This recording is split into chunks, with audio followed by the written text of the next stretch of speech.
present to you the valedictorian for the class of 2013, Ms. Araceli Padron.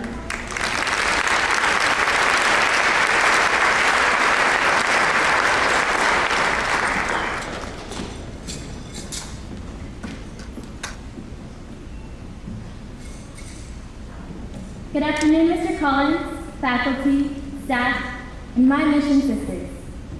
First, I would like to say how honored I am to stand here and deliver this valediction to my fellow graduates. It is not every day we graduate from high school, but it is an event worth relishing. It is a time to recognize our failures and celebrate our accomplishments. It is a time to feel proud, but to also feel humbled, knowing that we couldn't have made it without the help of the many people who have crossed our lives. At this point in time, many people take the time to thank teachers, family, and friends. And while you should be doing this every day, I would like to extend a huge thank you to all of you. Parents, you've endured our attitude the longest. Therefore, you deserve our biggest thanks. You do a lot more for us than we deserve, and for that we express our appreciation. Forgive the poor choices we have made and will make, but sometimes we have to go through them in order to learn. Know that we will take your love with us as we take another step towards our future. We thank you and we love you. Siblings. I say this scathingly, but only because I find it annoying how much we actually do love and care for you.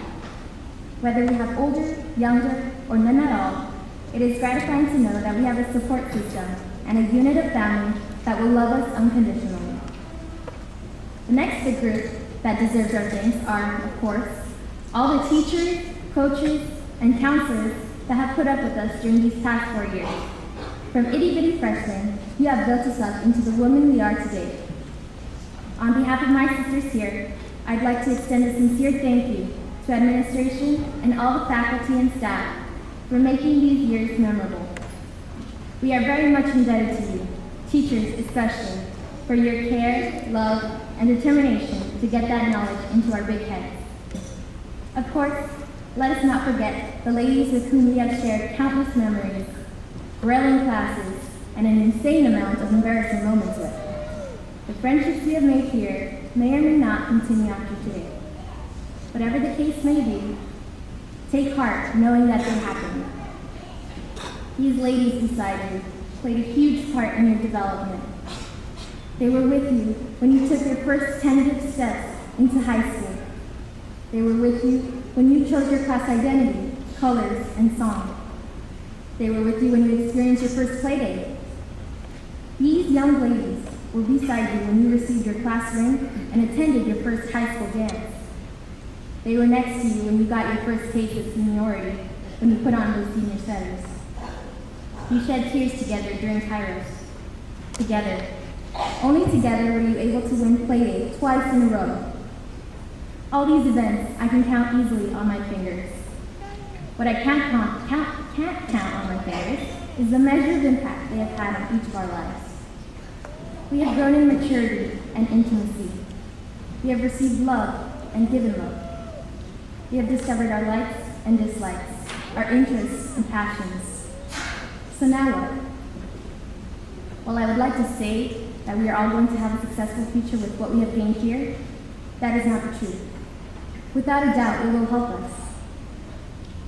But no one and nothing will carry us through like we ourselves can. If you haven't discovered this yet, you will soon. People will let you down all the time. Sometimes it will be difficult to get back up and stay strong. But you must learn to have a conviction that is uncompromisable. Learn to value your opinions and your beliefs. Don't settle for less than what you're worth. At the end of the day, it won't matter how much money you have or how successful you are. What matters is how fully you have lived your life.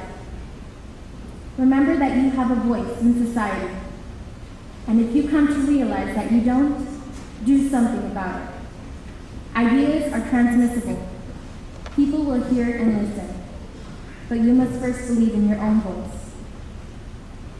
What I have noticed these past 4 years with you wonderful ladies is that many of you have talents and skills you don't recognize in yourselves. From the moment we enter school, it is ingrained in our heads to study, excel, and achieve high marks. When we don't get good results, we are shunned or looked down upon. So much focus is put on a person's academic ability, when more focus should be put on the individual instead. Just because you rank the highest in the class doesn't mean you'll be any good at delivering public speeches. Trust me. But that certainly doesn't mean that another person isn't. We have orators in our midst, natural-born leaders, engineers, artists, singers, counselors, nurses, activists, teachers. All these things we are capable of becoming. All this and so much more. Our talents and skills are so diverse, and that diversity is what will make our generation thrive. The important thing is our conviction, our willingness, and our belief in ourselves. Strive for what you believe in, not what society tells you is acceptable. It's time to take control of your own life. Don't be discouraged if you feel small compared to other people's accomplishments. You're living, you occupy space, you have mass. Therefore, you matter.